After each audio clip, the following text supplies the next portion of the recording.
Welcome. Grab a seat. Fill your plate with food. So welcome to the 2018 Martin Luther King Jr. Day Writing Awards at Carnegie Mellon University. I'm Richard Scheiness. I'm the Dean of the Dietrich College of Humanities and Social Sciences. The MLK Writing Awards at Carnegie Mellon, now in their 19th year, are part of our annual celebration of the life and legacy of Dr. Martin Luther King Jr. Although the Writing Awards are a mainstay of CMU's MLK Day celebration, we've expanded the celebration of Dr. King to include events and programs that run throughout January and February. So I urge you to look up our Center for Student Diversity and Inclusion on the web, and they list the MLK events happening this year. And the list is an excellent way you will also get to read about the center, which is a great new addition to the university. So I want to thank the senior leadership and everybody involved for starting this fantastic Center for Student Diversity and Inclusion. So the Writing Awards were created in 1999 by master poet Jim Daniels, who is not only the Thomas Stockham Baker University Professor of English and an award-winning author, but a man who cares deeply about Martin Luther King's vision and has championed the role of creative writing in realizing this vision for 2 decades. The contest is open to all high school and college students in the Pittsburgh area and is designed to encourage local students to reflect on their personal experiences with race and discrimination. The results have been nothing short of stunning. Jim recently compiled the best of the best over the 18 years of the awards and put it into a book, Challenges to the Dream, the Best of the Martin Luther King Jr. Writing Awards at Carnegie Mellon University.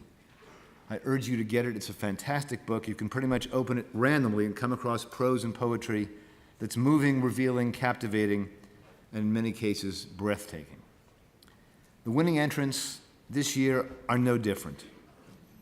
It's clear that the students in our region are deeply affected by the social and political world they find themselves in, intensely invested in trying to make some kind of sense of it, and are every bit as complex internally as the world they write about. What comes through, in my view, is that the very act of crafting a poem or a short essay that expresses something heartfelt, accompanied by the act of sending it in to a writing contest like this one, something which requires courage on a variety of levels, leads to self-affirmation and development. So this contest is not just about winning an award. It's about giving students the impetus to think, to feel, and to communicate about the world they inhabit as it relates to the one Martin Luther King Jr. so passionately and resolutely tried to improve. I'm very grateful to Jim Daniels for creating such a forum, and to everyone in the university and the community who contribute to its success. And I'm proud that the Dietrich College and Carnegie Mellon support it. Over the last 19 years, the awards have grown dramatically and are having a bigger impact and reach than ever before. More students from more schools are participating. Student winners are being invited to places like the Chautauqua Institution to read. And yesterday, the Pittsburgh Post-Gazette published 2 pieces: Brenda Teresa Hayes' poem, Brave and True, The Red, White, and Blue, and Emma Steckline's essay, Where's Waldo? Several of this year's winners appeared on KDKA's Pittsburgh Today Live this morning. And in recognition of the critical role the Writing Awards have played for CMU and the broader Western Pennsylvania communities, our mayor, Bill Peduto, declared that today, January 15th, 2018, is the day of the Martin Luther King Jr. Day Writing Award celebration in the city of Pittsburgh. Thank you, Bill.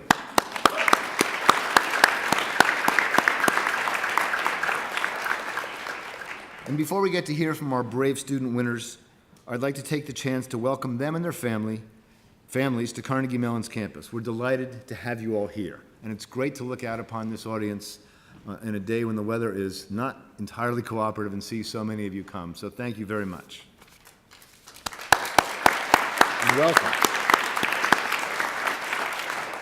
I'd also like to welcome Susan Bida, the director of UPMC's Center for Engagement and Inclusion, and the first corporate sponsor of the Writing Awards.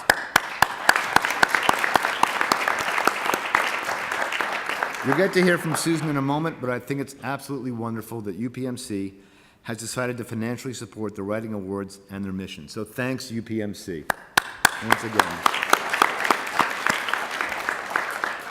And representing the mayor's office is Valerie McDonald. Raise your hand, Valerie.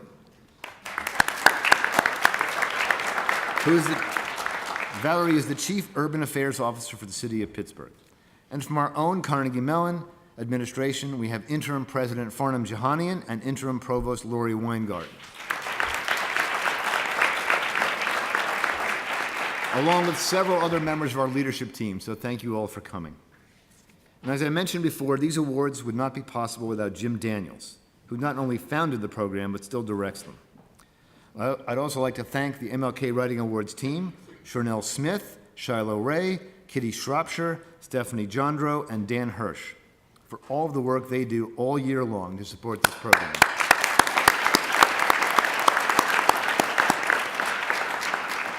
And now I'd like to introduce Susan Bida, the director of the UPMC Center for Engagement and Inclusion. Susan.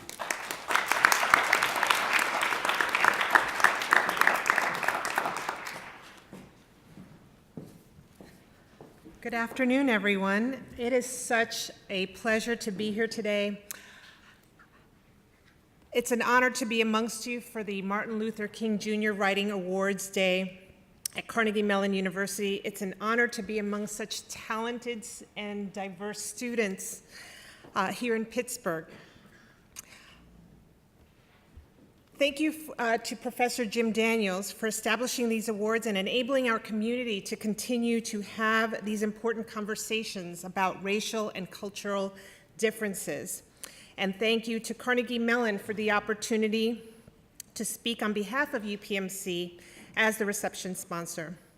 I can share with you that UPMC is deeply committed to diversity and inclusion, from workforce development programs that we offer in underserved communities, to culturally competent care for our diverse patients, to community partnerships such as this that help encourage diverse talent.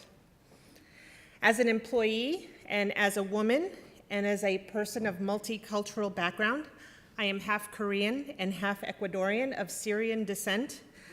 I can tell you that I am impressed by the depth of commitment to diversity and inclusion at UPMC. Our board of directors has an inclusion and diversity committee, including leaders from diverse community organizations that hold UPMC and its divisions accountable to its strategies and goals.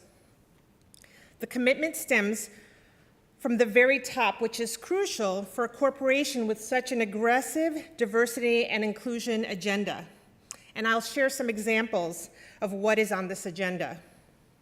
In terms of employment, UPMC recognizes the changing demographics of our society and sees great opportunity to increase diversity within our workforce. Currently, over 20% of new hires are people of color, and we have even more aggressive long-term goals of increasing diversity amongst our executive leadership. So please excuse the self-serving plug, but students, please keep that in mind and consider a future career with UPMC post-graduation. Another example of our commitment I'd like to share is an internal program that I oversee called Leader Speaker Series to help foster a culture of inclusion. Every quarter, we invite 2 senior executives, one of whom is of diverse background, to openly speak about their experiences with diversity and how it impacted their career. Sometimes those conversations have been revealing and in some cases very uncomfortable for them, but nonetheless fascinating. And like this event, UPMC firmly believes in having important conversations about our differences. And I also like to share that we also partner very closely with diverse organizations through charitable giving and through our Community Health Partnership Council. We address issues such as health and wellness, patient experience, health literacy, and career development. Some of the organizations that we partner with include the Urban League, African American Faith-Based Communities, Casa San Jose, the Latino Community Center, and Refugee and Immigrant Placement Agencies, as well as the LGBT community. Thank you very much for this opportunity to share with you about UPMC's commitment to diversity and inclusion. We are so proud to be a sponsor of this event. Thank you again, and many congratulations to the award winners.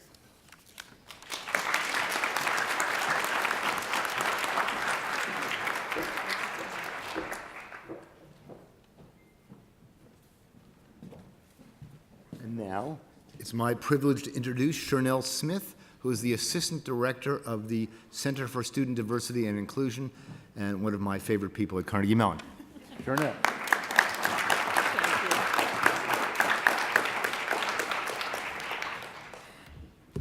Thank you, Richard, for that. I will say that today is probably one of my most favorite days of every new year because I get to join new faces, I get to join new families and be introduced to new families, and I get to be in a space with you.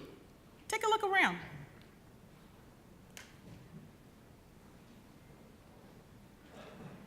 I see Pittsburgh families. I see moms and dads a little nervous about their son or daughter about to come on stage and do some readings. I love the fact that so many of my colleagues and the leadership team of Carnegie Mellon comes and considers this to be one of their hallmark experiences because of the power of words. But not just words, the power of action. And when I think about the MLK Writing Awards, action is a part of this experience. Action through the act of writing and personalizing that in a way, and then actually putting that forth and submitting it in order for someone else to read and critique. That's powerful. I appreciate the fact that so many Carnegie Mellon students are here, even though classes don't start until tomorrow officially, that they make this a full commitment for themselves as well. And this year, more importantly, I am very, very proud and honored to be a part of the Center for Student Diversity and Inclusion, which is one of the hallmarks of the MLK experience, because the center is now able to partner so broadly across campus to bring forth not just programs like this, but programs that really have our students engaged in this process of self-reflection. So today, a number of things are going to happen, but it's my role today to also kind of highlight a few things. So when you came forward, did any of you pick up this flyer? Okay. All right. So if you flip this flyer to the back, on the back you see a plethora of opportunities for engagement. What's so wonderful about Carnegie Mellon is we don't consider our MLK celebration to just be a day. It truly is something where right now you may see something that is highlighted for the next 2 months. But really, I think it's in our daily interactions with one another here at Carnegie Mellon. Carnegie Mellon is an institution where we are fully committed to fostering meaningful dialogue with one another is something that, as someone who's been here over 14 years, that has always been a pillar of my experience and something within our Division of Student Affairs that we've always been fully committed to. So when you look at this, I want to highlight a couple things. I didn't want to do this at the end. I didn't want you to be tired. I really want you to take a look at, one, you're here today, but I would also love for you to choose one thing that's on that listing of programs. So one thing could be through service. We know that Dr. King was fully committed to service. And through our SLICE office, our Student Leadership Involvement and Civic Engagement Office, along with PACE, we have service projects that will be offered next week. Get involved in service. Next week, also via a number of our student organizations, Our featured conversation will be with Damian Young, and he will be presenting a conversation on Thursday, January 25th, on race, culture, and politics in the age of new media. That's a very high topic, I hope, upon the minds of many that are here. Throughout the rest of the month, you will see that we also have introduced a new concept here in partnership with our spirituality and meaning-making group. We will be offering an MLK Interfaith Prayer Breakfast, and that will be happening on February 2nd. And then this year, through partnerships with our President's Office, the Center, Cause, and our Dietrich College, our keynote speaker will be Dr. Carol Anderson, who is a phenomenon in terms of as a historian, but also someone who looks at politics and the intersectionalities of that through policy. And she recently wrote a book that is entitled White Rage, The Unspoken Truth of Our Racial Divide. I can guarantee you that her keynote lecture is going to be one that will be branded upon the minds of those who are in attendance. And that will be happening on February 13th. And then we'll end the month with a deliberative forum on free speech, inclusion, and campus policy. I hope that you find something on this list. Take more, pass it along. This is for community members. Also, you should understand that these events are free and open to the public. So my hope is that if you're here for the first time on our campus, that one, you're feeling welcomed, and that you will come back. Not just because you're receiving an award and being recognized, but here at Carnegie Mellon is truly committed to impacts upon our region, and you're a part of our community as well. So I hope to see your faces back here, not just from an MLK Writing Awards perspective, but just as an institution of higher education. So at this time, it is my pleasure actually to introduce our first singer for today. And it is important because the song that will be featured, I'm actually going to ask the student to come forward now. It is important to start these conversations and to start programs of this nature. And in my background, this is something in which Lift Every Voice and Sing is an important song. And the history behind Lift Every Voice and Sing, you may be surprised, is that it was first written as a poem. And it was created by James Weldon Johnson and actually performed for the first time by 500 school children in celebration of President Lincoln's birthday on February the 12th, 1900 in Jacksonville, Florida. The poem was set to music by Johnson's brother, John Rosman Johnson, and was soon adopted by the National Association for the Advancement of Colored People, the NAACP, as its official song. Today, Lift Every Voice and Sing is one of the most cherished songs of the civil rights movement and is often referred to in many circles as the Black National Anthem. And because we're talking about the civil rights movement, we felt like it was very important for us to begin with this song. And so in beginning this song, I'm going to invite our student to come forward, and we will start with this song. And then I think, what do you have, a gospel? Yes. A gospel number to sing. So at this time, I'm going to ask Simone to come forward and sing. Thank you. She asked me to talk about a little bit about what this song means to me, and what struck me about this song is the importance and vitality of a strong vision and hope for the future. In this poem by Mr. Johnson, it lays out the pain and the struggle that was strapped onto the African American community, but then paints a picture of the hope and call to action in bold letters and vibrant colors.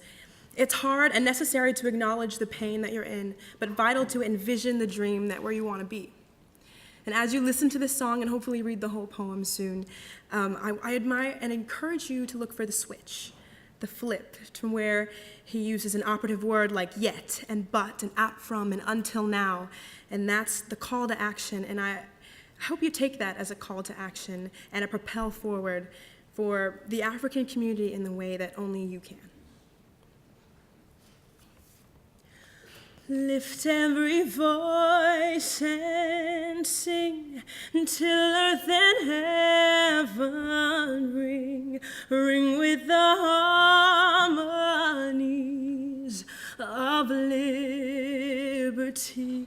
Let our rejoicing rise high as the listening skies. Let it resound loud as the rolling seas. Sing a song full of the faith that the dark past has taught us. Sing a song full of the hope that the present has brought us. Facing the rising sun of a new day begun. Let us march on till victory is won.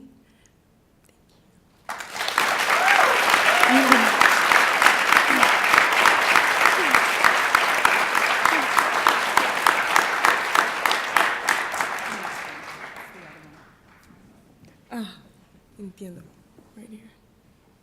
All right.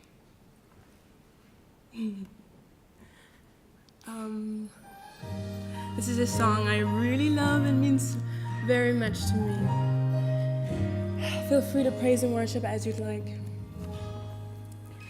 There's a voice that cries out in silence, searching for a heart that will love him. Longing for a child that will give him their all, give it all. He wants it all. There's a God that watches over the earth, searching for a heart that is desperate. Longing for a child that will give him their all, give it all. He wants it all. And he says, love me. Love me with your whole heart. He wants it all today. Serve me with your life now. He wants it all today. Bow down, let go of your idols. He wants it all today. He wants it all today. He wants it all today. So give it all. And there's a God that walks over the earth, searching for a heart that is desperate. Longing for a child that will give him their all, give it all. He wants it all. And he says, love me with your whole heart. He wants it all today. Serve me with your life now. He wants it all today. Bow down, let go of your idols. He wants it all today. He wants it all today. He wants it all today. So give it all. All of you, he wants it all today.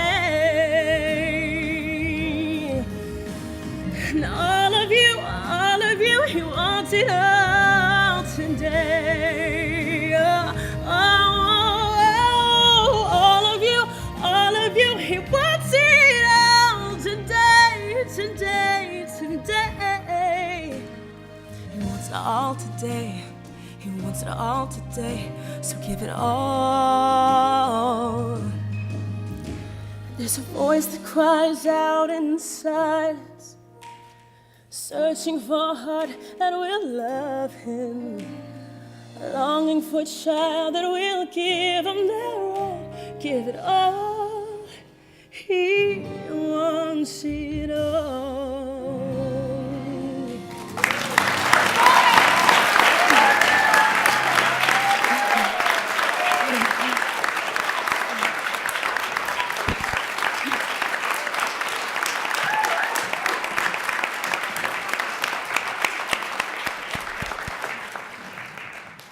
Thank you, Simone.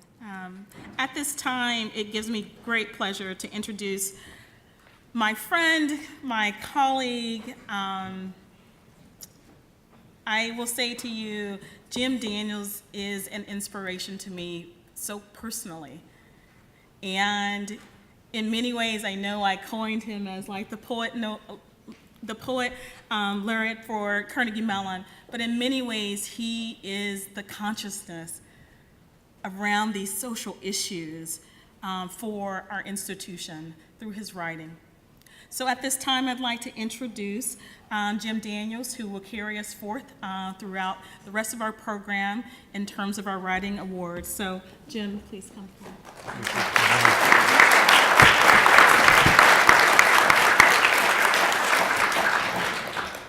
Thank you, Chanel, and thank you all for being here again. So it's my job to help lift some more voices and present these awards. So let's just jump right into it, and we're going to start with the college poetry category. First, we have 2 honorable mentions, and they go to Sydney Roslin. Sydney?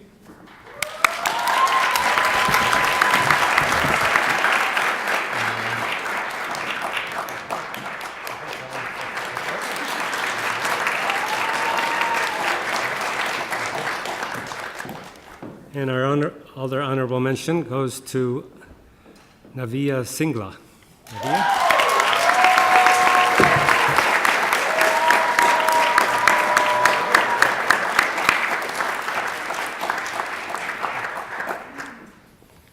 And our first reader today will be Mariah Barnes. Mariah?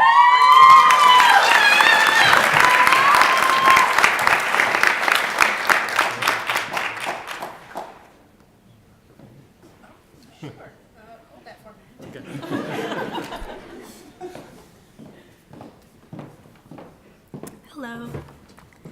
My piece is called Oreo Skin. The chocolate on the outside slowly fading away to soft white as my classmates in Malibu stare at my kinks and tease me for not being black enough.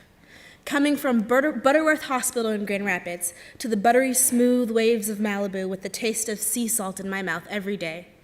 A perfect chocolatey blend of my parents' holy matrimony, ending in divorce at the suckling age of 4, inheriting his heavy-duty belly laugh, and her mouth, her nose, eyes, ears, and everything else, especially her sesame-colored skin. My unintimidating creamy tan complexion, a friendly face to represent diversity on the cover of the school brochure, but not the darkest shade of Oreo that intimidates the little kids. 7 houses before 17, 2 states, multiple cities.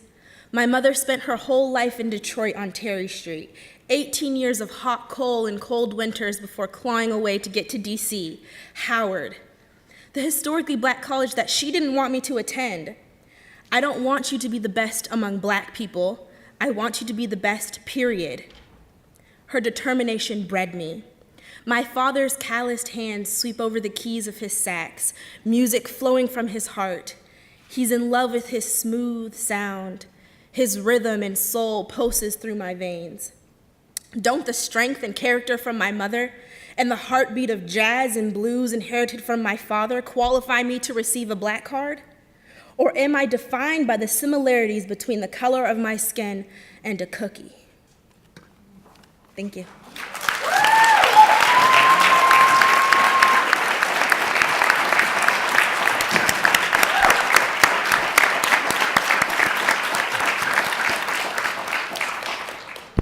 And our first prize winner for college poetry is Marina Lopez. Marina?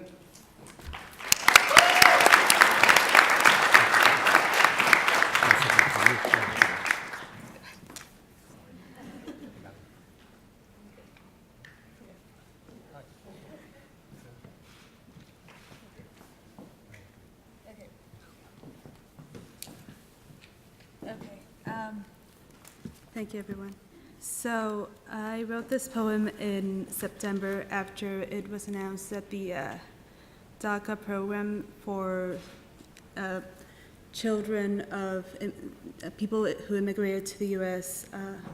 As undocumented immigrants before the age of 16 was terminated by President Trump. And This came after almost 2 years of seeing this country deteriorate beyond anything that I'd hoped it would be. And these are my feelings. Your silence is deafening. Who's to blame you? It's hard to relate to people whom you don't know and who don't look like you. But your silence is deafening, and the world seems so strange in its normalcy, and the continual chug of the gears of the daily business as usual grinds my bones to dust. And I know that I also ignore those who live in faraway lands so that I can have all these daily comforts, trinkets, small treats of emptiness. I know how it goes, out of sight, out of mind. But we are right here. Can't you see us? We're forced to stay low, tumbling from shadow to shadow, but I really thought you'd notice us right now. And I'm sorry for feeling personally aggravated by these, even though it doesn't directly impact me yet. I feel it encroaching upon me, like a many-fold roach, strong and dark and nuclear resistant, drowning my morning sun. Your silence is threatening, and it's hard to keep on loving you when you've stripped all hope from my brothers for no good reason. Your silence is deafening, normalcy burns, and I guess the rest of the world would keep on hating you, and I'd have less and less arms with which to defend you. You'll keep going, believing you're a beacon of hope when you're not, and you'll keep going about your days. And I'm sorry I resent you. Life is tragedy, and you're probably just trying to get on by. I'm sorry I'm so self-centered and keep on focusing on the heart you shred to pieces. And I'm sorry that I came here. There's nowhere else to go. And I'm sorry that I left my homeland to rot and fester in its own sins. Your silence is deafening. Thank you.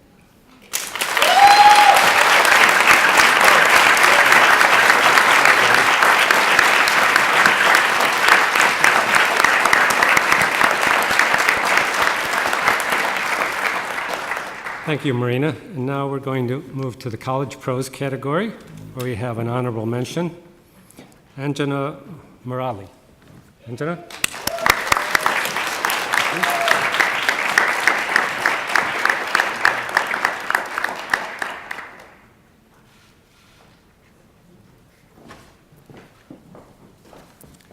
And I should mention now that with some of the prose winners, we've asked them to excerpt their pieces a little bit just for time considerations. But in the booklets that I hope you all have, you can read the pieces in their entirety, and I encourage you to do so. So the third place winner is Yasmin Bennett Kelly. Yasmin?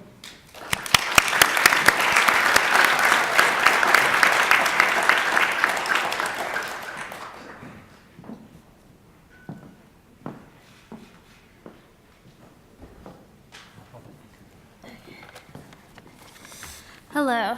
So my piece is titled, I Feel Most Colored When, and I wrote this piece while sitting in my hostel in West Africa, Ghana over the summer. How could I be so optimistic yet so naive? I was looking forward to personal growth, long-lasting friendships, and learning about my ancestors. Some of my friends and family feared me traveling to Africa. They got some of us so bad we're scared to go back and trace our roots. They got us so bad we're believing everything we see on TV. Well, the Africans weren't dangerous at all. They didn't make me feel unsafe. Of course, on the first night, I was a little uneasy because I was sleeping alone in a room in a foreign country. However, of all the things that made me feel unsafe, it was not the locals around me. In fact, it was the white Americans I traveled to Ghana with. Was it when they constantly asked the African Americans if we were okay because we weren't speaking at the moment? Or was it when they repeatedly used microaggressions such as, "Are you allowed to wet your hair in the pool?" Or when they met the only male person within our group, and in just hours of knowing him, assumed he smoked marijuana and was related to Snoop Dogg. Or when the white American professor told a black girl her hair was unusual. Or maybe it was when the traveling professor from the United States told me that my dream of opening an all-girl charter school that caters to the needs of African American women is unrealistic. Or maybe it was when she pet my friend's skin and said, "Oh, I get just as dark as you in the summertime." Or you know what? Maybe it was when my friend got box braids and the professor made an announcement to the class about how long her hair had gotten. Actually, no. I think it was when the one girl who was constantly making these subtle racist remarks put on kente cloth and called herself the Queen Mother. Wait, no. I think it was when another girl said our African male student helper looked like one of the monkeys we were feeding. And then, after all of this, had the nerve to take photos with and of Ghanaian babies. Wait, I forgot something. Maybe it was when we left the Cape Coast slave dungeon and they laughed. But I think I really lost it when we were on the bus and they played and sang along to Big Sean's I Don't F With You on a Sunday in Ghana, a country where the language is formal and informal language is hardly spoken. So here I am in West Africa, Ghana, living a dream come true, but I'm still being reminded of white privilege and racism in America. I spoke up and attempted to educate my peers on these microaggressions and why they were problematic. They apologized and many said they understood. However, things did not change. One girl even thanked us for coming to them and addressing the issues. I appreciated this until the same girl told me, I completely understand. My parents were Native American.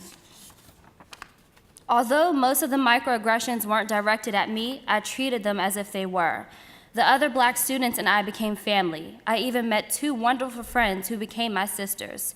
We would come together every night and share thoughts, experiences, which I cherished. Imagine how 5 brown women felt when they left America and traveled to the motherlands. Imagine the warmth in our hearts that was almost frozen by our peers who lacked cultural awareness. I say all of this to say it was hard. I was called racist when I addressed the racial comments, and I was also called a bully. This was the only negative aspect of my global experience. However, I have taught myself to see the value in all things, or to at least try.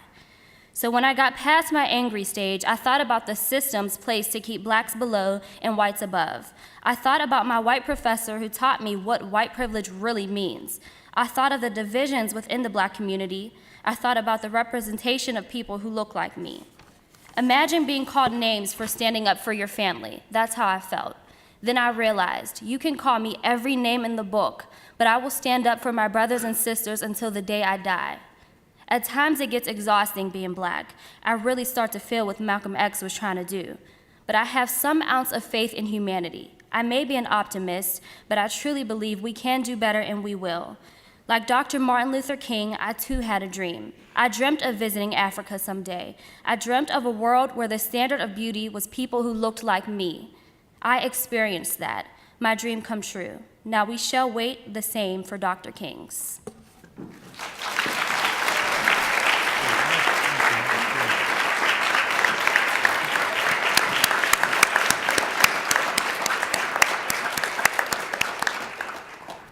Thank you. And the second place winner for College Pros is Brielle Marie Stovall.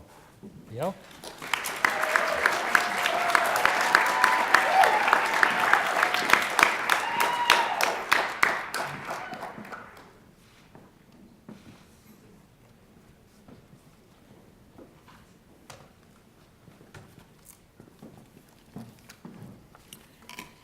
This is the story of how I became a cup of Hoodsie ice cream.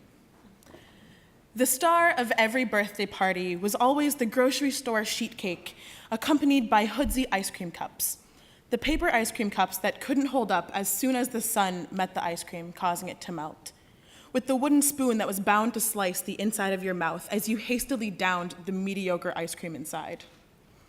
It was a tradition of mine to mix the chocolate and vanilla together, as I regarded the vanilla as being generally more boring than the chocolate. By the time the two were mixed, I could hardly taste or see the vanilla ice cream. For the majority of my life, I assumed no one saw my whiteness, just as I didn't see the vanilla ice cream, because my dark brown ringlets surrounded my caramel-colored face. I recently realized that I could not have had it more backwards. In fact, more people saw my whiteness than they did my Blackness. This isn't about hashtag mixed girl problems, though there are plenty. This is about how I came to realize that despite the fact that I shop in the textured hair aisle and that my skin has more melanin than my pasty mother's, I have white privilege. It wasn't until I left Worcester, Massachusetts, that I realized how lucky I was to grow up in such a diverse city. I started hearing stories about things that were said to other people of color in my life and how they were treated, microaggressions and blatant racism alike. To say I was horrified would be an understatement. I couldn't believe the unjust that people in my life were experiencing on a day-to-day basis. And I, admittedly and selfishly, felt incredibly lucky to have never really experienced it to the degree of so many people whom I hold near and dear.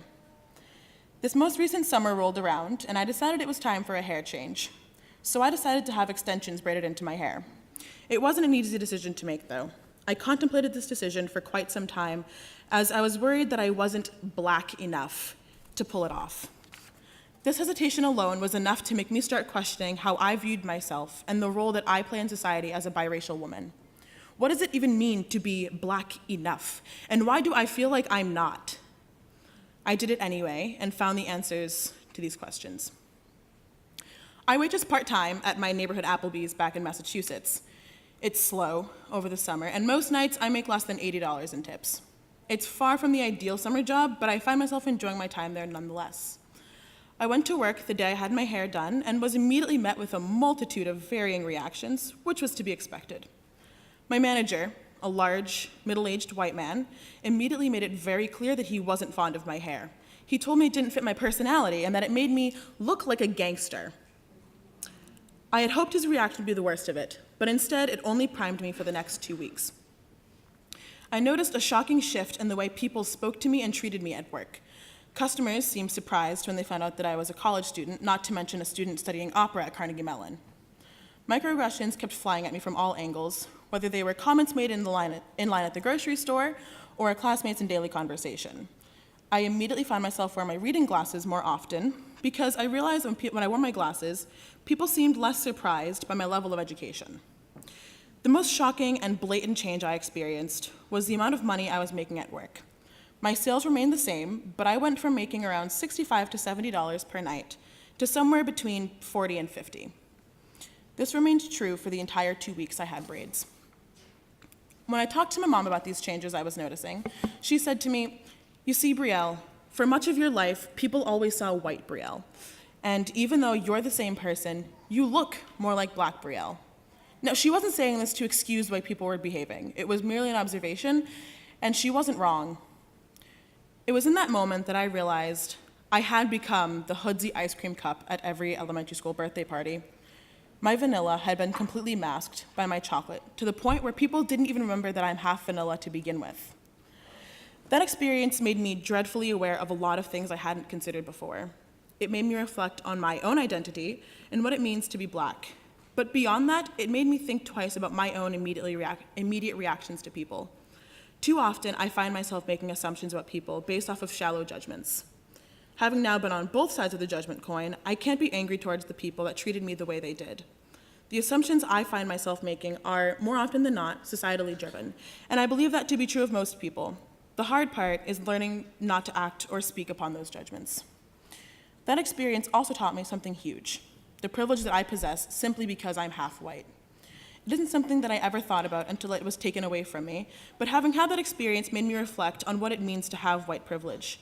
I immediately felt guilty and in some ways dirty, as white privilege is seen as the enemy in this world.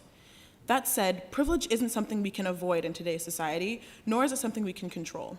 There are ways, however, to channel one's privilege into something not evil. People whose voices are inherently heard louder than others need to step up. It's a tough balancing act, because having privilege doesn't mean you can speak for those whose voices have been silenced. It's my job, as a person with privilege, to get the attention of those who speak too loudly for others to be heard and redirect their attention to the voices of the silenced. In a world where we are constantly threatening to build walls, it is my job to be a bridge. Thank you.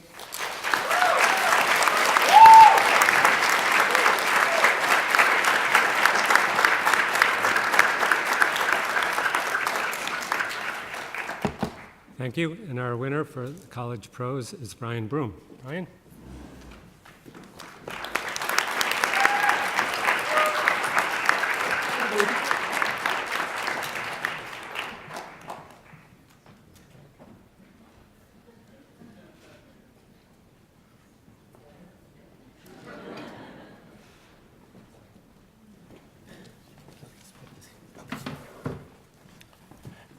Hi, thank you. I wrote this story because somebody asked me what it was like to move to a big city from a small town.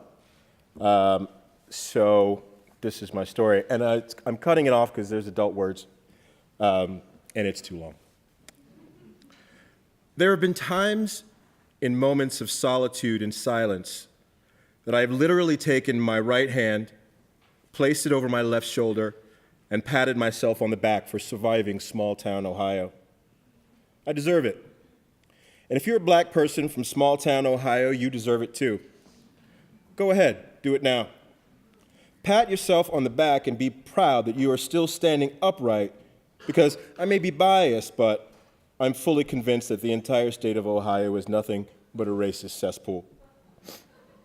You can see this fact much more clearly when you've put the Buckeye State deep into your rearview mirror, after you've vowed never, ever to go back, no matter what. When you're on a Greyhound bus with all your belongings packed, speeding away from it all, you consult the murky blue depths of the magic 8-ball you've had since 6th grade, and you ask it if it's a good idea to leave. It says, yes, definitely.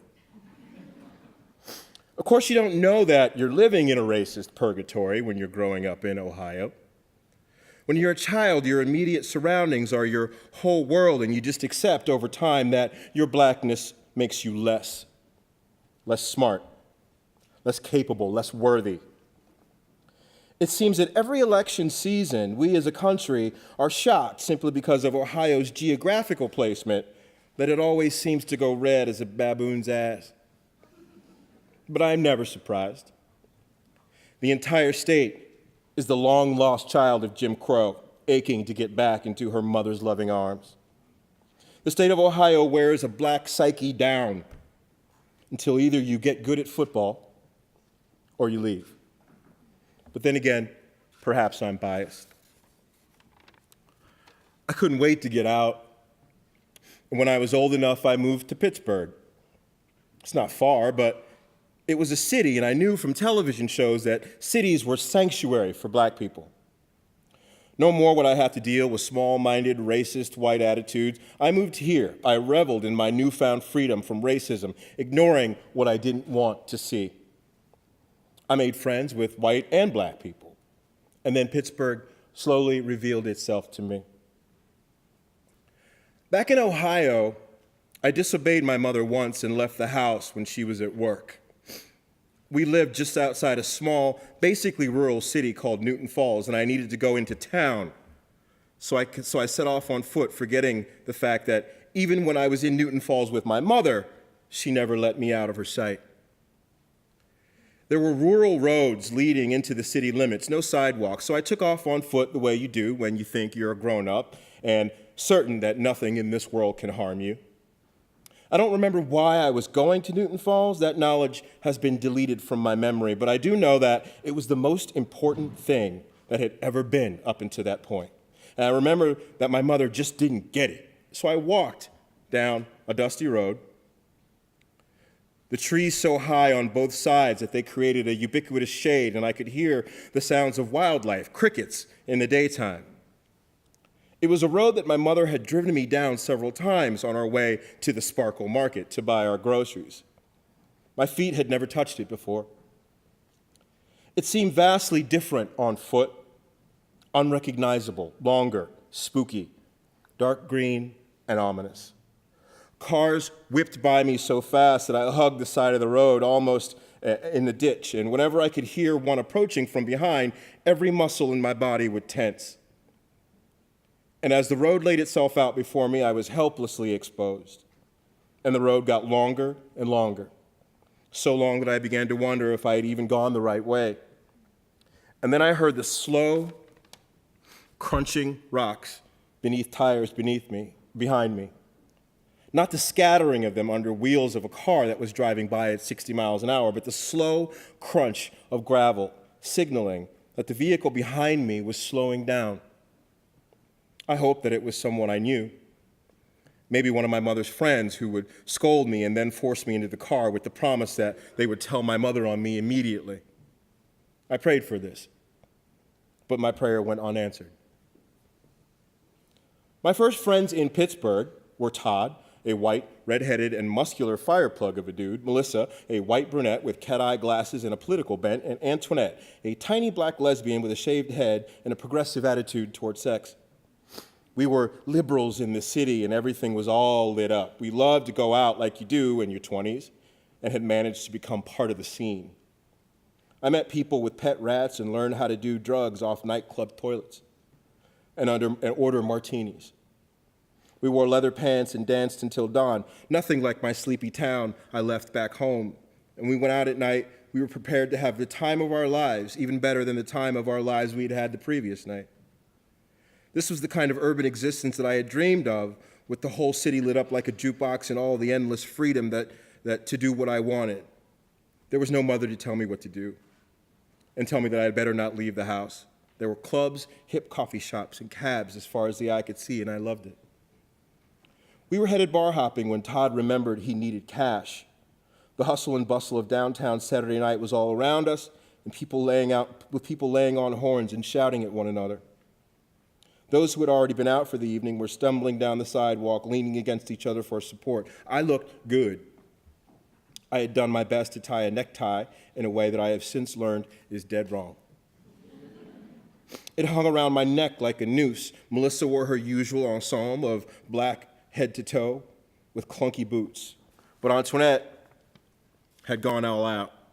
She wore a giant afro wig with big hoop earrings, black patent leather go-go boots, and a half shirt decorated with roses. She wore false eyelashes and makeup, femming it up, she called it. We all looked gorgeous. Todd wore overalls with no shirt underneath and army boots, but he needed cash. You can't get drunk without cash. So he ducked off into a side street to an out-of-the-way ATM and watched him pat himself down for his cash card. He knew he'd brought it, but he couldn't remember in which pocket he tucked it away.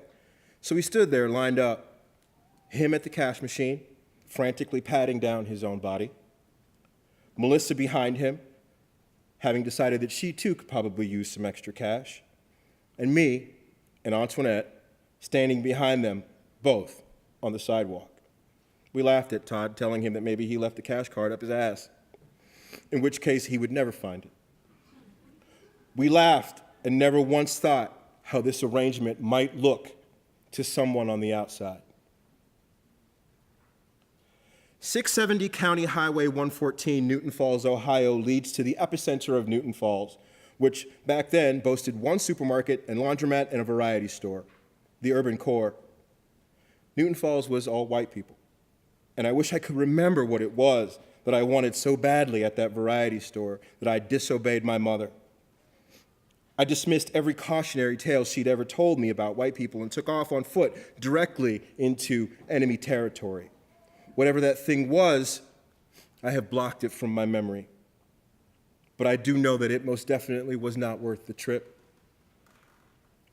Monkey! The sound of gravel crunching slowly under tires had given way to a human voice, a man's voice. He trailed behind me slowly, chastising me for what he called being in the middle of the road. Hey, monkey. What are you doing out here, monkey? You almost made me wreck. Hey, nigger. You hear me? Your body comes over all clammy when you're confronted by a racist. Your skin feels heavy and numb at the same time. You shut down, but you can feel the rage you're trying to suppress boiling like a hot cauldron deep inside. And a cold blast of fear commences to howl within you. Your stomach becomes a black hole that you wish you could disappear into, and the sweat bursts out of every pore of your body. But nothing in this world will make you run. Something in your black DNA tells you that running will only make things worse.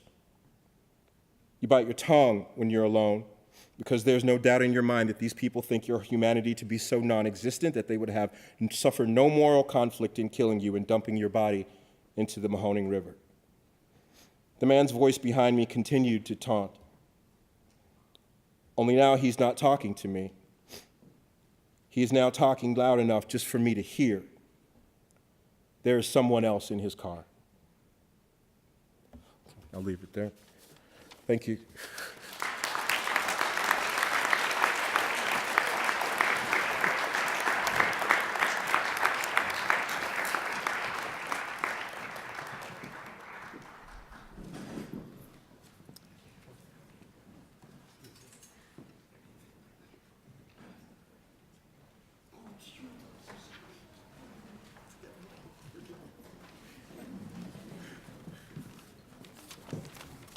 I recommend that you read the rest of Brian's piece.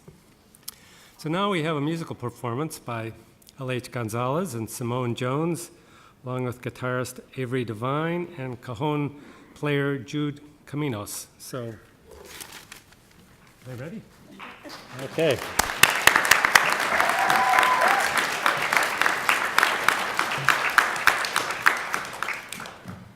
Hey everybody, thank you so much for coming out to celebrate the life and legacy of one of my heroes.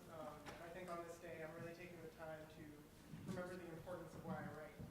And it being said, I grew up writing in my journal every day, and journals like back from like first grade.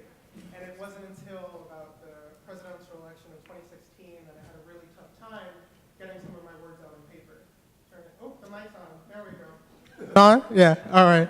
Oh, okay, yeah. I thought my voice was just booming. Okay. But, you know, so I started having some trouble getting these words out on paper, and instead of coming out as coherent journal entries, they were becoming these short little angry poems.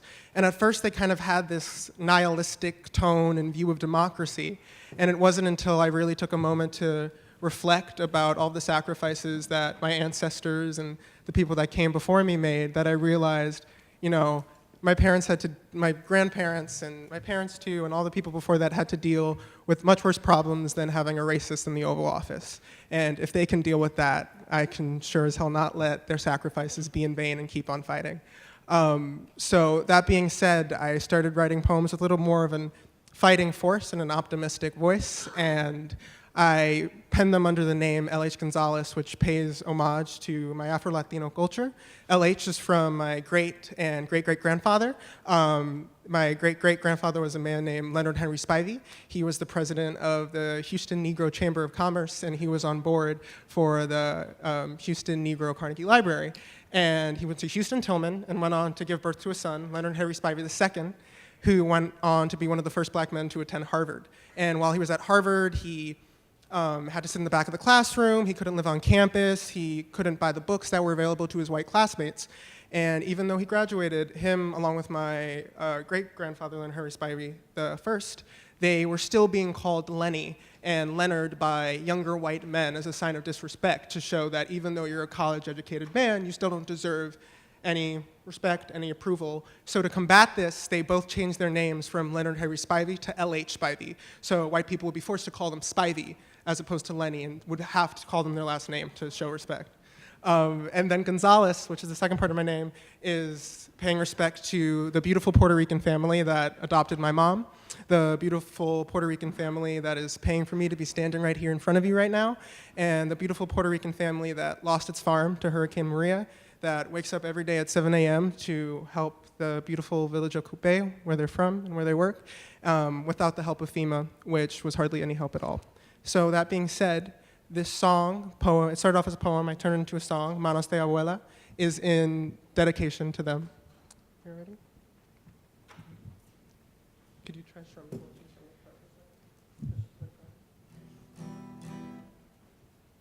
Oh, turn it on. You ready?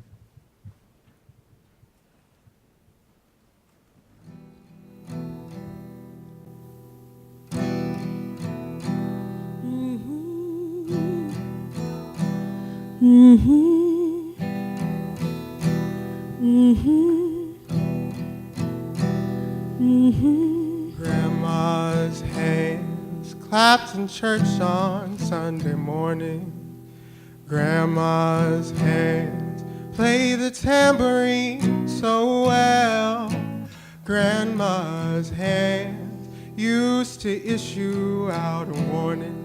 She'd say, Javi, ten cuidado, hay monstruos en el mundo que lo tomarían todo, que eres amado. Abuela's hands raised everything from sugar cane and coupe to mommy on 103. The prayers for all of her little angelitos to sing. For her firstborn, Jose, a cop killed by the sting. If you look real hard, you can see every scar, every crease, every mark, every burn, every part of her story lives in the little lines in her hands. Each one named after memories of being reprimanded, being backhanded, being being commanded, demanded, then left stranded, but she was still standing. Manos de vuela, treparon montes de Cupé, manos de vuela, nadó de lente como muevo New York, manos de vuela, conocía cada factoría, ya todo eran muchas heridas, pero se sinceran fallas, tienen manos de vuela. There's the rip out of thumb from being whipped when she was young by a mother, gripped by not being her husband's only one. There's the scar down her arm from working hard at the barn, where she would dream of a house far away from her house so far, spinning rosary beads while she was planting the seeds of her crop of cane that supported her whole family. And it's dirt and grain embedded in each hand single crease, till she took it to New York, shit it by wiping her knees with the dust of assembly lines of a hat shop factory, and coughed up the trembling wheezes of the American dream. Manos de vuela, me hicieron 4 bebés, manos de vuela, ay que uno no es Dios, manos de vuela, sostenían todos los hilos, sin abuitos o viejitos, cualquier cosa por sus hijitos, protegieran los coroncitos, manos de vuela. When she needed to feel calm, she would stare hard at her palm, where she could feel the heads of her 4 babies calling her mom. The first one, Jose, she had when she was 16. Then she left to work in New York so she could feed his dreams. Then had Henry and Nancy on the East Harlem streets. Then a call from her friend Kyle at the hospital, can we meet? Mercedes, I had an affair with the woman Lily, and she's too afraid the child to be negrito like me. Our love made this love child, but the world cannot see. And Abuela took my mother and she named her Evie. Abuela's hands took everything. No, Pain, love, and what was in between. no, But death came and took it right back. Jose with a gun and a mother with a heart attack. But death had nothing on Maria, that woman. Needed no gun and needed no bullets to wash away all the memories of the pain and love and what was in between. Maria ate the very cane that has supported Abuela and her sisters. Maria had exported the house where she would dream of 103rd Street so far, into the middle of an ocean lodge and a sandbar, and her master's degree and her whole family, and the English that she learned to speak. American dream could not, with all there being, fix her own memories, revive the past before Maria the way it's supposed to be. Maria drank coupe and she drank it for free, didn't pay a cent of respect or say gracias mami. Abuela, I feel this type of storm inside of me, cause I take from your hands, can't say gracias mami. When I'm locked by land and privilege and my own liberty, yet I can hear the coqui louder than the president's tweets. It's a cry for help to restore all of your own memories, but all I have is all the stories that you always told me. The stories living in your hands and its lines increases. How do I help an island I only know in pieces? Puerto Rico, yo no sé how to be your adhesive. My memories of you are young and cloudy, they're not cohesive. Puerto Rico, I'm sorry, I ain't been telling your story. I've been distracted by a man too busy doing it for me. He keeps telling me the struggles of my island have been fake, and says we ain't Katrina, we can eat our own cake, but we ain't even got the money for the eggs and milk to make. We got your trophy, your bounty, please throw them this way.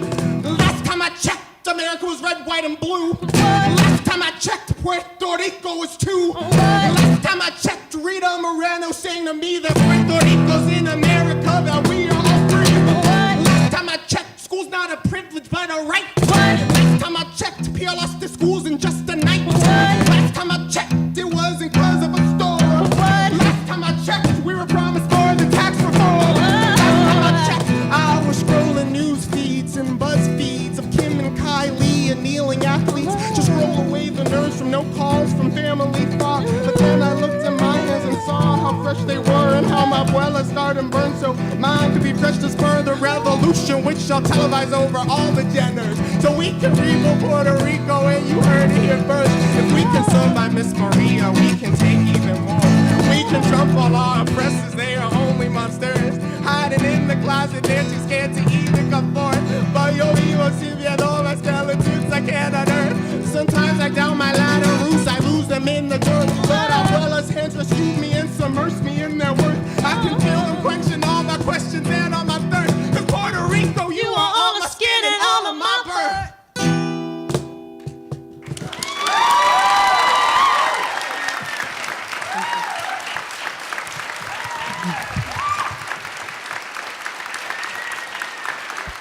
Thank you. Thank you.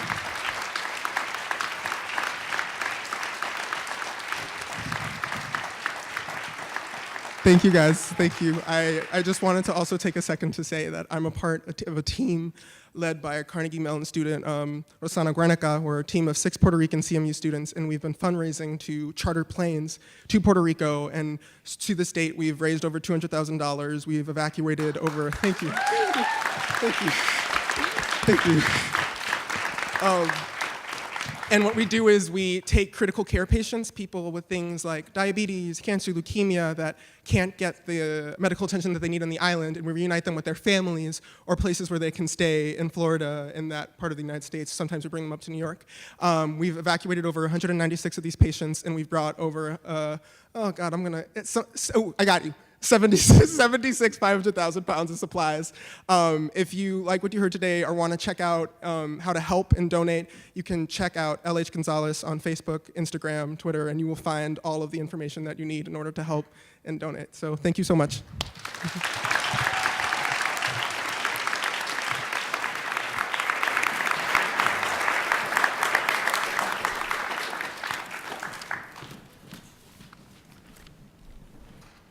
Thank you all. Before we move on to the high school categories, I thought I would hold up a copy of our anthology. I think there's a couple of contributors here today. Represents 19 years of the Best of the Writing Awards, and I think some of the contributors to the anthology are here today. And we're continuing this work. Obviously, we have some excellent readers today, but we wanted to capture and give new life to the voices of the past. So if you like what you hear, please check it out. I'd also like to thank Faith Kaufman. You've been looking at this image on the walls, and she designed this beautiful cover for the booklet this year. So please.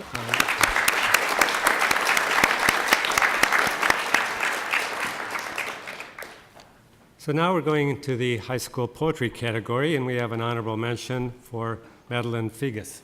Madeline?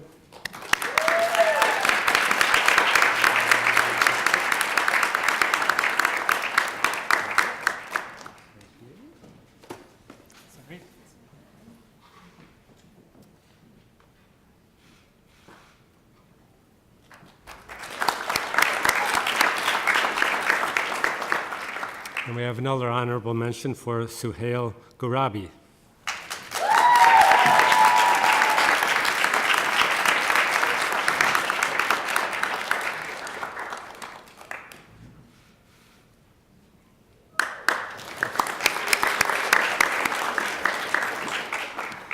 Now, the first reader for high school poetry will be Brenda Teresa Hayes. Brenda?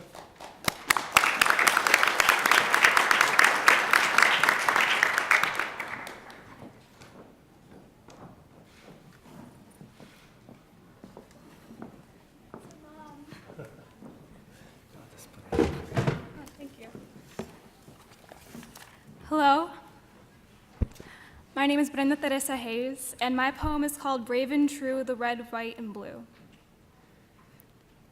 Red is the blood caked in the pages of my American history textbook and leaking into the streets and news stories of my 16th summer from young and old black bodies. The anger in the air, the stench of money, the smell of greed. My mother's accent spilling onto her flag to the left of the hawk with a snake's weight hanging from its beak. It's the color of my mouth, summertime, my little sister's cold cherry smile, her curls flying triumphant. White is the smoke from the gunfire that fills the sky. People watch this and do nothing. They know their cues but never go on. It is the hoods that cover the faces of hate and the pale inconsequence of privilege. Private prisons, tall trees, segregated cities. The color of my father's teeth and my grandmother's pearls, but somehow it is not ours. Strikes like lightning, wakes me up cold and impersonal. Blue is the hum and throb of the heartbeat. The black boys who die quiet, the black girls who carry burdens, the stiff uniforms, the rose petal bruise. It's the color of my memories.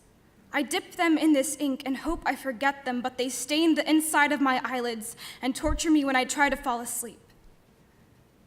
My grandma hides her horror stories with imprecision and alien conspiracy theories, but I see them haunt her eyes and puckered skin, the ghosts of boys in discomfort. Every girl I know has them.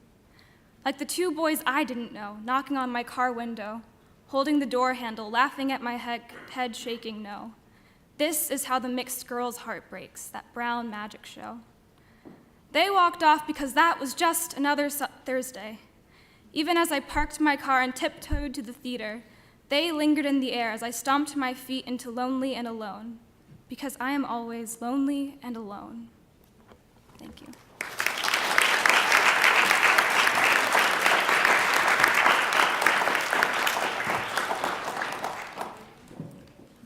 Thank you.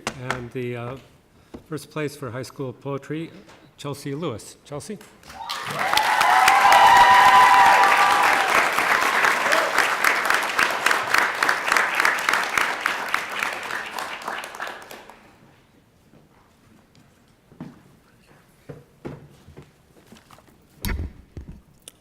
Hello.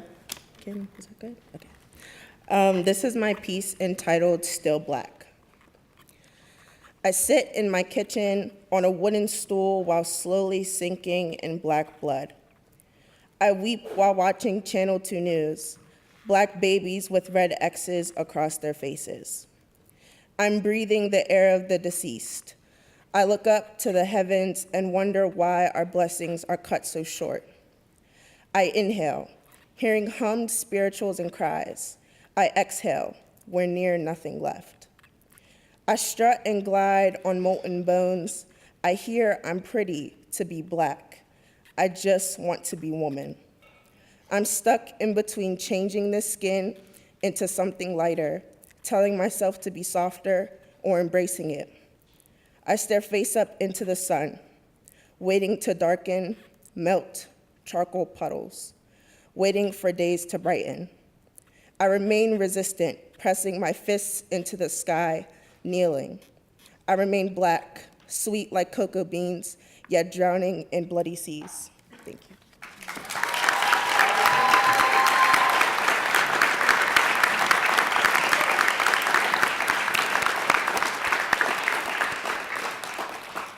We're going to wind up with the high school prose winners. We have some honorable mentions. First, Brian Garcia.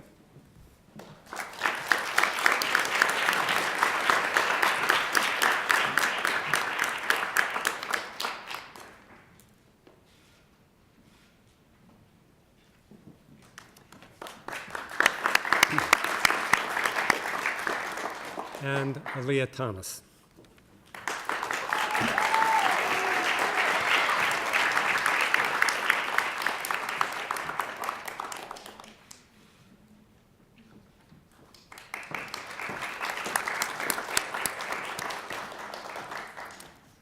And the first reader will be Eva Boglin.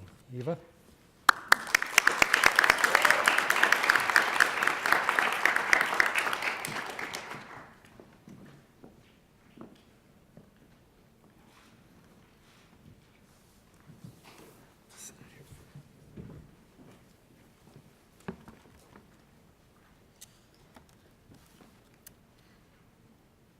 First grade, running around the playground, kissing boys. Apparently, Chad touches a girl down there. Chad doesn't get in trouble, but the girl is punished. Second grade, having the teachers yell about us wearing our jumpers too short It fit me a month ago, and I can't afford another one. Is it really my fault? 3rd grade, wanting to play tag, but I'm not allowed because I'm a girl. Girls play jump rope, boys play tag. 4th grade, having Eddie McWelder corner me on the playground. I'll show you mine if you show me yours. I don't know what to say.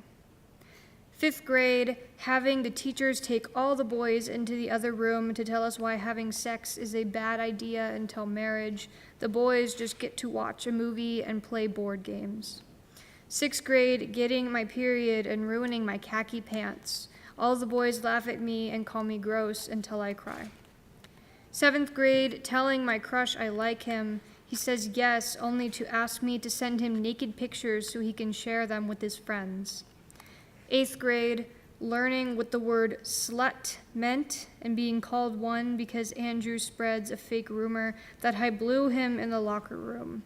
Of course, he tells me to my face that I'm too ugly to ever date.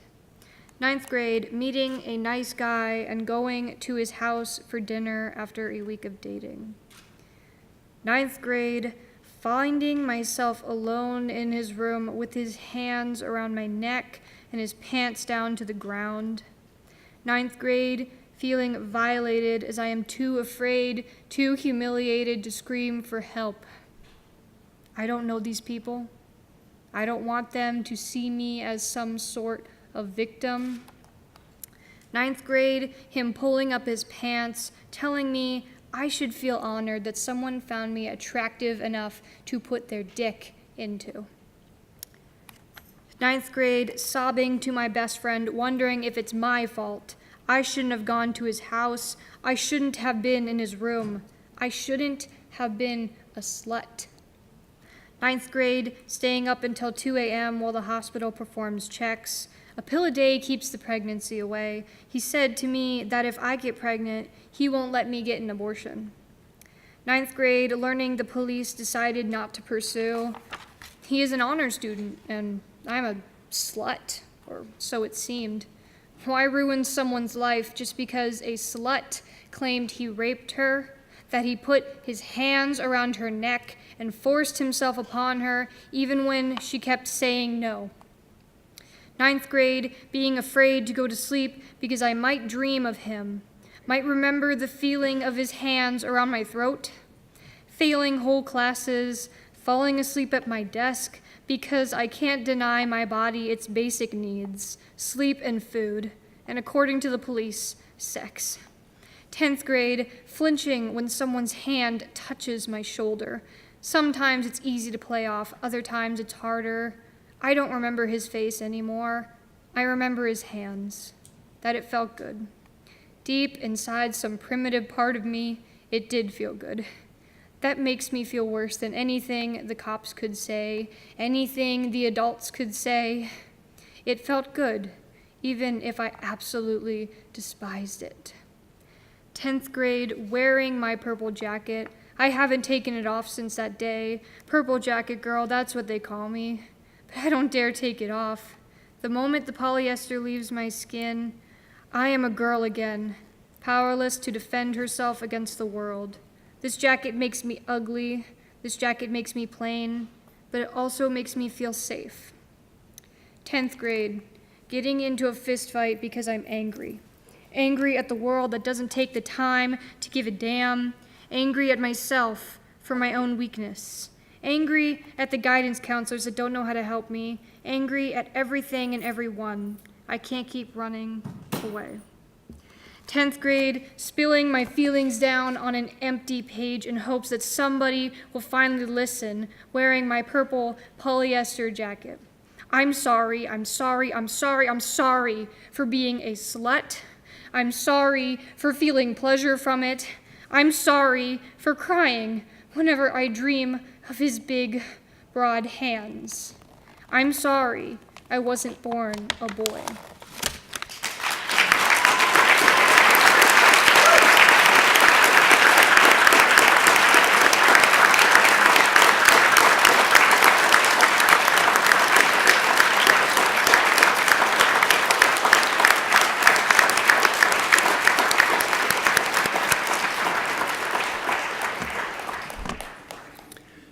our first place winner, Emma Steckline. Emma?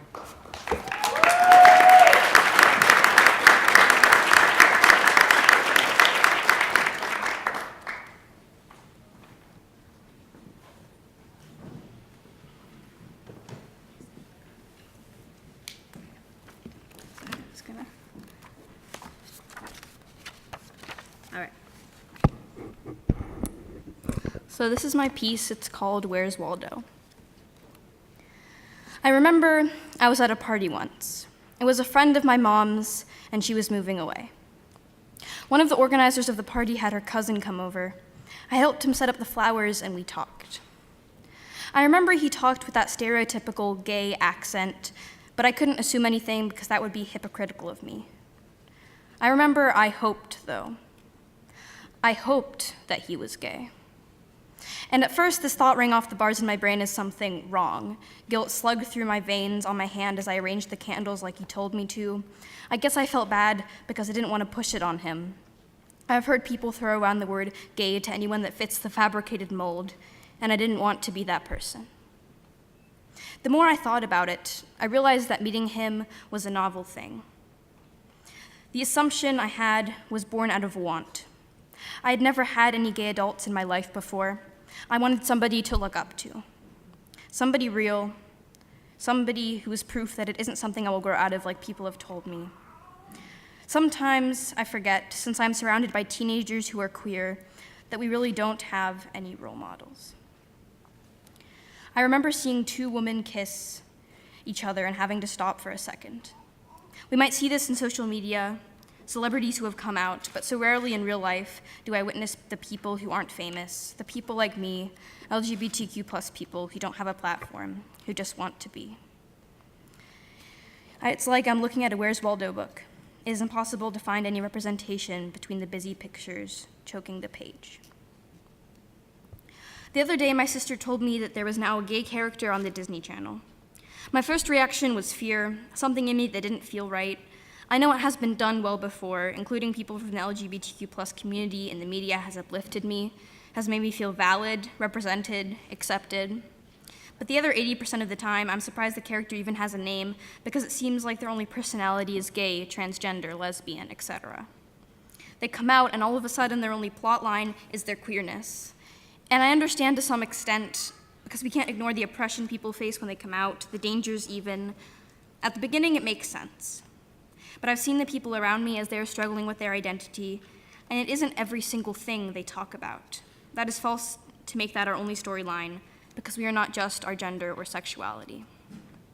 All I can hope is that the newest member of the TV LGBTQ+ community doesn't turn into just the queer one. I hope he's truly developed and stays as a main character, that he isn't smothered in the blanket of his gayness. One day, my friend's sister asked which of their friends were the gays and the transgenders. We all laughed about it when we heard, thought it was funny that this was the only association we had to our names, at least in her mind. It managed to stick in my mind, though. Something about it made me squirm. A couple years ago, I finally came to terms with the fact that I am gay. One of those people who every single day are reminded of our minority status. When we see our world powers, we are looking at a misprinted Where's Waldo book, except the stripes on Waldo's shirt are rainbow colored, and they forgot to print his picture on any of the pages. And there are different versions of the book. Where's Waldo Book 2? Can you find any queer singers? Where's Waldo Book 3? Can you find any queer CEOs? Where's Waldo Book 4? Can you find any queer people in government? The list goes on and on. America sits on copies upon copies of books with no representation for centuries. And I know it isn't just us. I know that it isn't just the queer community because even within we lack representation. We pride ourselves on how accepting we are, yet we still don't listen enough to the voices from queer people of color. But of course, we couldn't be prejudiced because we are oppressed too. And we have made copies of the book as well. Where's Waldo Volume 10? What queer people of color can you find in movies, books, TV shows, businesses, government? The results are too slim to be acceptable. Thank you.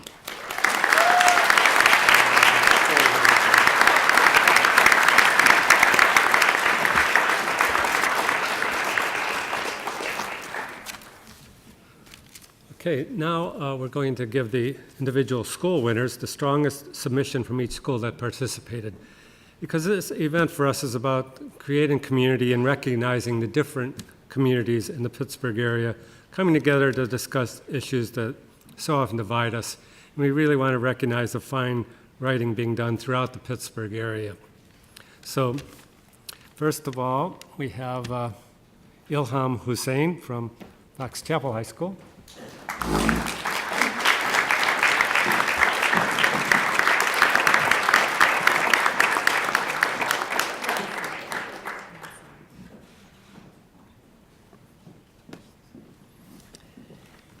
And Shane Reese from Westinghouse High School.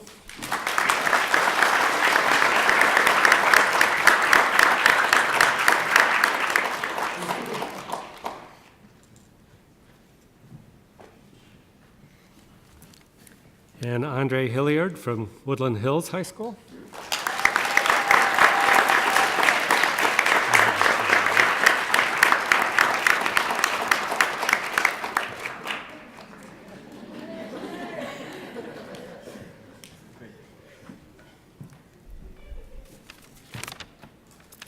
And from Andrew Street High School, Tiara Tab.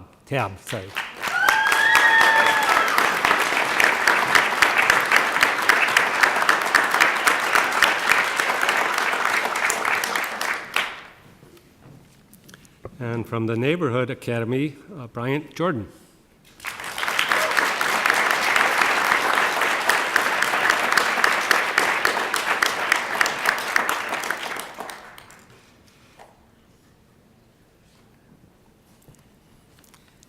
And from the Ellis School, Lauren Jasper.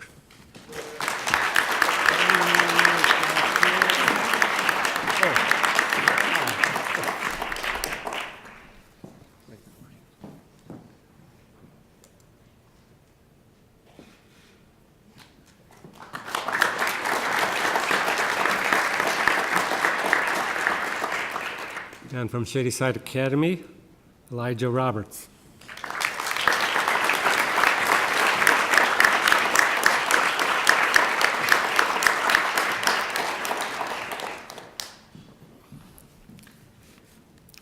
And from Seton Hill University, Emma Stieg.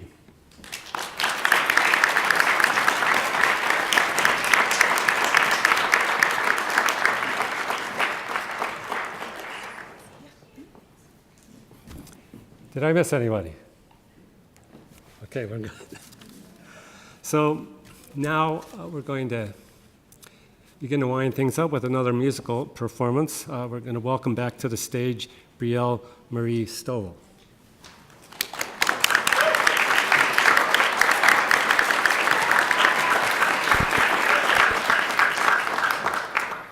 So I'd like to, begin ending this celebration with one of my favorite spirituals, to not only give you a chance to reflect on these beautiful narratives you've just heard, but to send you with peace in your heart to continue the dream and legacy of Dr. Martin Luther King, Jr.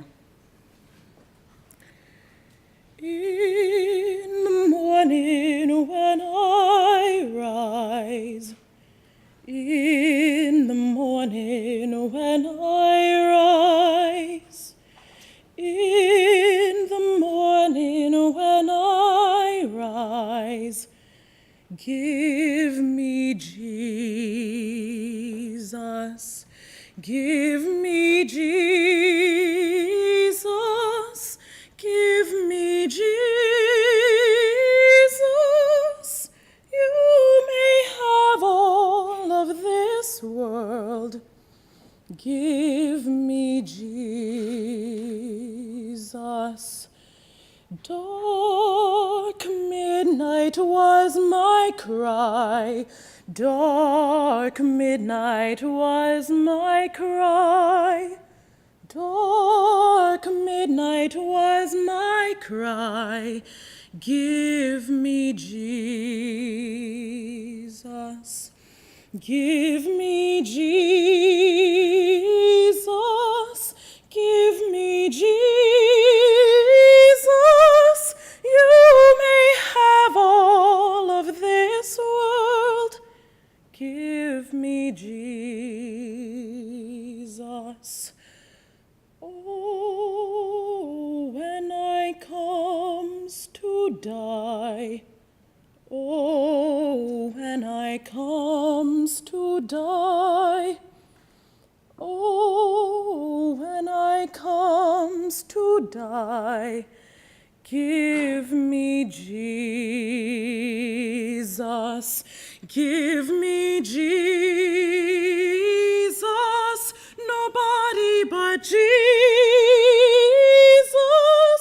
Oh, you may have all of this world, give me Jesus.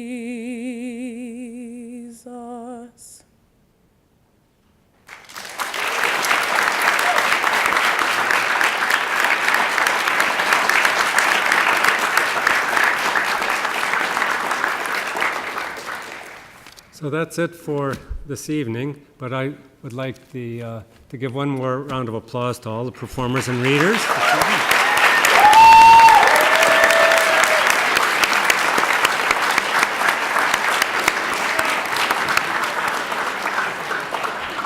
Thank you all for coming, and I hope to see you all here again next year. Thank you. Group shot. All right.